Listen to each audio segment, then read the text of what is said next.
Ilgai reikėtų kalbėti, jei reikėtų išvardinti visas streso priežastis. Ir turbūt vienas didžiausių yra negalavimai, ligos. Vienas iš tokių negalavimų yra labai nemalonus, tai šlapimo nelaikymas. Mes nebijome skųstis, kad skauda mums galvą. Nebijome pasakyti, kad virpa širdelė. Mes nebijome daug dar ką pasakyti, kad blogai jaučiamės, laukdami lyg ir paguodos. Bet kartais tu negali net savo įvardinti problemos, kuri nėra maloni. Sarmata ir gydytojui prasitarti. Gydytoja, šnekame apie šlapimo nelaikymą. Šlapimo nelaikymas, kaip jūs ir teisingai paminėjote, tai yra gana tokia unikali problema dėl savo priežasčių, atsiradimo priežasčių. Nes čia lemia kaip moteriai ypač, kaip ir nėštumo ypatumai, taip ir gimdymo ypatumai. Aišku, mes žinom, jeigu gimdo stambius vaikučius arba yra gimdymo veiklos irgi sutrikimo, tai aišku, to pasiekoje pakinta ir moters fiziologiniai, atsiranda fiziologiniai pakitimai, anatominiai ypač. Makšties raumenynas visas pakinta.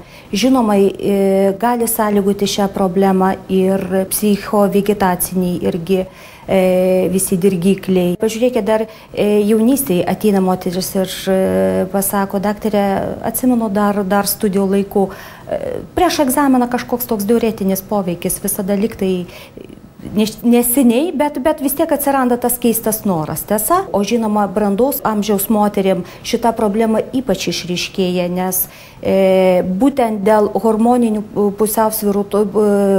pusiausvyrų sutrikimo, tai yra estrogenų sumažėjimo, to pasiekoje gleivinės išsausėjimo, išplonėjimo, aišku, šlapimo pūslės gleivinė tampa dirglesnė ir pradeda kamuoti šitą problemą, praktiškai vos ne kasdien.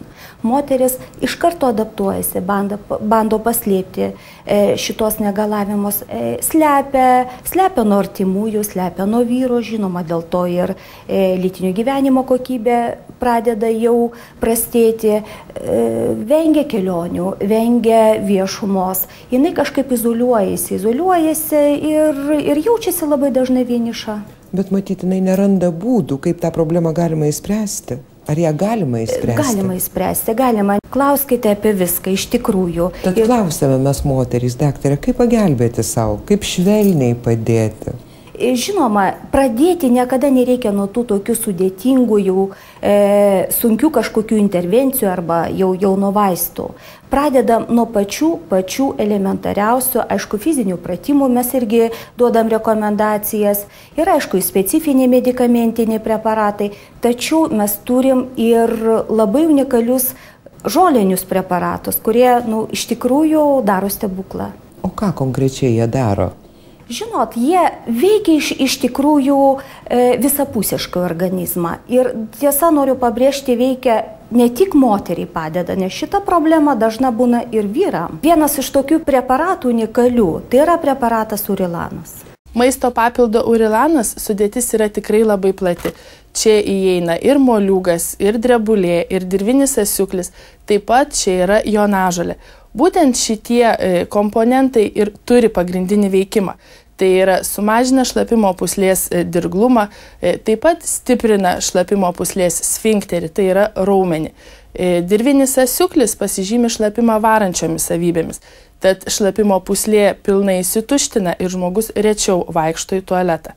Taip pat urilano sudėtis yra papildyta mikroelementais, tai yra manganų, silicių ir selenų, kurie taip pat yra labai svarbus šlapimo sistemai. Dėl kogi jis yra toks unikalus ir iš tikrųjų, kaip aš sakau, visapusiškai veikiantis? Dėl savo sudėties. Sudėtis yra iš tikrųjų unikali, nes tikrai grinai yra žolinis preparatas.